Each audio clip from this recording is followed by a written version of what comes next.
Well, hello there, world. This is the Happy Camper at the Kensington Motel in Howell, Michigan, trying to get through the last days of my life. Uh, but anyways, I was born in Detroit, Michigan, in the Providence Hospital, before they tore it down, the original one from way back in the 50s and 40s.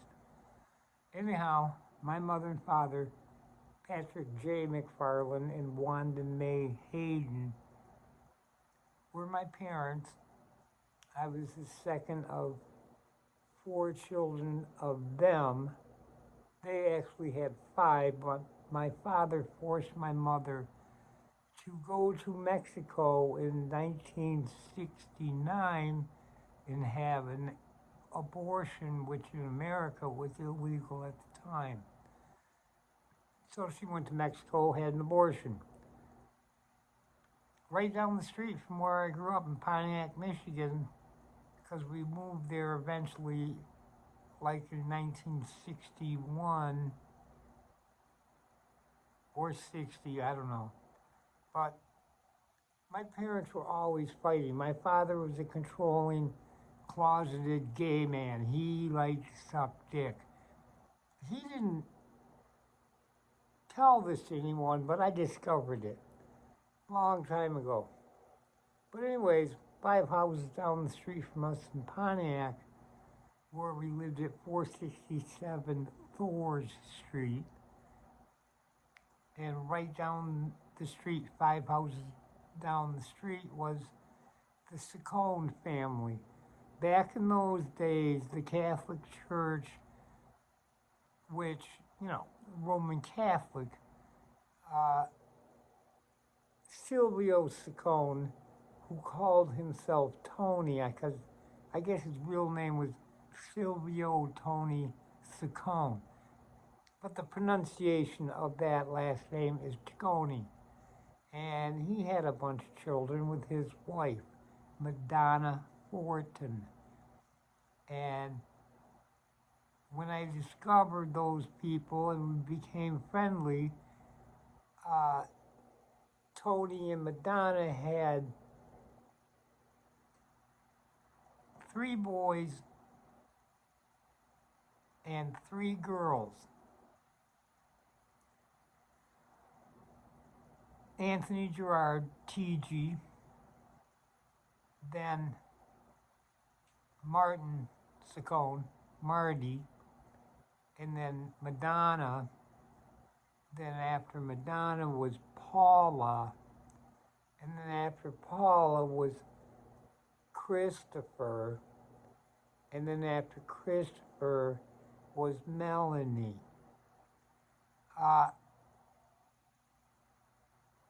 Madonna Fortin Ciccone passed away from breast cancer in 1963. And my mother was pregnant at the time, and I remember going down there with my mother, and she was holding me while the mother, Madonna, was telling her about all the treatments that she had to go through to deal with her breast cancer. And she was recounting to my mother one day, and I could remember this, and she had a double mastectomy, and she was showing the scars to my mother and telling her that she was, feeling poorly all the time. And this was in the kitchen area of the Saccone's house. I'm going to call them Saccone because that's how I knew them when I was younger. We didn't start calling them Ciccones until Madonna became famous. So anyways, my mother was pregnant. Madonna Saccone, she passed away in 1963. And my mother and father were big fans of John F. Kennedy. And my mother said if her coming baby was born a male, they would name that child John Fitzgerald. And she said if it was a girl, she was going to call her Madonna because my mother thought that Madonna Saccone, the mother, was her best friend. Well, maybe she was, maybe she wasn't. My mother said she was her best friend, so my little baby sister Madonna was born in 1964. And by this time, we had moved from the house in Pontiac to our grandparents' home in Dearborn on Marlborough Street. I remember living there, and I remember moving there, and I remember a lot of stuff. I'm not going to go into specifics about everything, but I've lived a crazy life with crazy parents. My father beat my mother pretty much since the day I could remember this and that. And he was very hands-on, and she put up with it, and she always forgave him. He always would buy her a piece of jewelry, tell her he would never do it again. But he would hit her all the time. He'd give her more fat lips than I can remember. I can remember going to church with her back in the olden days in the 60s, where sunglasses weren't a real big thing. But my mother would have to put makeup to cover her black eye, and she would go to church with us because we went to church every Sunday.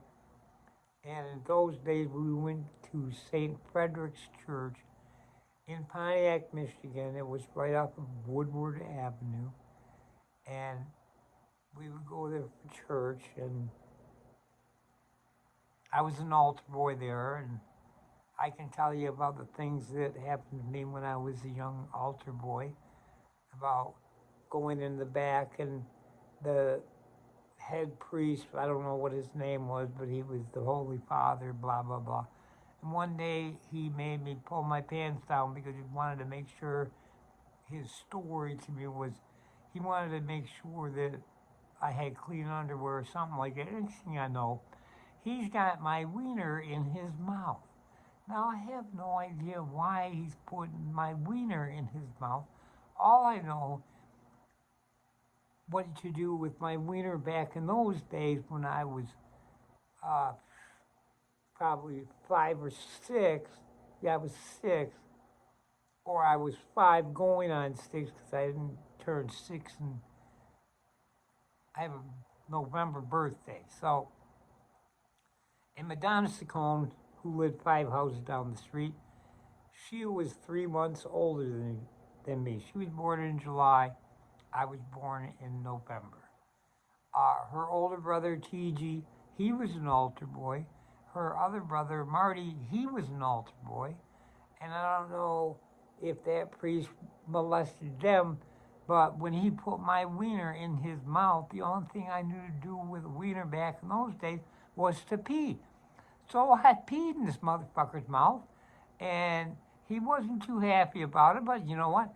He drank it, and blah, blah, blah. And I wasn't an altar boy much longer after that. And then that happened before 1964 because we moved to Dearborn in 64. Madonna's mother died at the end of 63, I think. And my sister, who was born a girl and named Madonna by my crazy submissive mother, Wanda, who would let her husband, Patrick, put his hands on her, give her black eyes, give her fat lips, yell at her, scream at her. And he was always bitching about something and laying hands. And if I did something that my mother said I was a naughty boy during the day while Daddy was at work, I'd get my ass tuned up. I remember the first spanking that I had. We were living in Dearborn, and Get Smart had just started on TV, and I did something to where I had a spanking coming. So I was allowed to watch the Get Smart opening after I got the spanking. And, you know, this is back in Leave It to Beaver days. And I remember on the Leave It to Beaver show, Beaver was saying something about putting a book in his undies so if he got a spanking, it wouldn't hurt as bad as if he got a spanking on his butt. But my old man, he didn't fuck around. He was a bare ass spanking. And I remember getting spanking in Dearborn, and he did it in the dining room of my grandparents' house. And then I went out into the living room after the spanking. He allowed me to watch the Get Smart opening where he's going through all those doors and this and that. I liked that show when I was a kid. So, anyways, after we moved back to Pontiac and Madonna's mother was dead, I spent the night one night, a Friday night, and we went out, and me and Marty and TG and Christopher were having fun. In their bedroom, they had a single bed and a bunk bed, and I slept in the bunk bed with Marty. He had the top bunk. And TG had the bottom bunk, and Christopher was in the single bed. Well, after we finally went to sleep, and I remember that night, TG wrote a poem, and I remember him writing it, and he wrote it down, and I'll tell you the poem that he wrote. He wrote a poem called A Fart is a Chemical Substance. And it goes like this. A fart is a chemical substance that comes from a place called bum. It penetrates the trousers and lands with a musical hum. A fart is good for a cold winter's night because it kills the bed bugs that bite. Now, I'm going to fast forward like 20 years later. Madonna was doing her movie when she became famous called Truth or Dare, and she told this poem to her group of dancers that were part of her show, and she said that she wrote it. She did not write it. She must have been listening at the door because we were having fun in the bedroom with me and the three other boys, and then TG wrote that poem. And then later that night, it started with Marty barfing in the middle of the night, and him and I were sharing the top bunk in that bed. So the new mother, the stepmother, Joan, she had to come in and clean up the mess. She put me in bed with Christopher, and I still had jammies on. And after I got into the twin bed with Christopher, a little while later, he woke up and puked on me. So now Joan has to come back in. She strips me down to my tighty whities and puts me into bed with Madonna. And Madonna was sleeping in a nightgown, went all the way down her ankles. I didn't know anything about sex. I had not had a boner yet. Maybe I did, but in fact, I remember having those cloth diapers one day, and we used to like pee outside. And back in those days, as I got old enough to get out of the diapers, if Mommy heard about me or the other boys peeing outside, she would threaten me with having to put me back into the cloth diapers, and I didn't like wearing those things.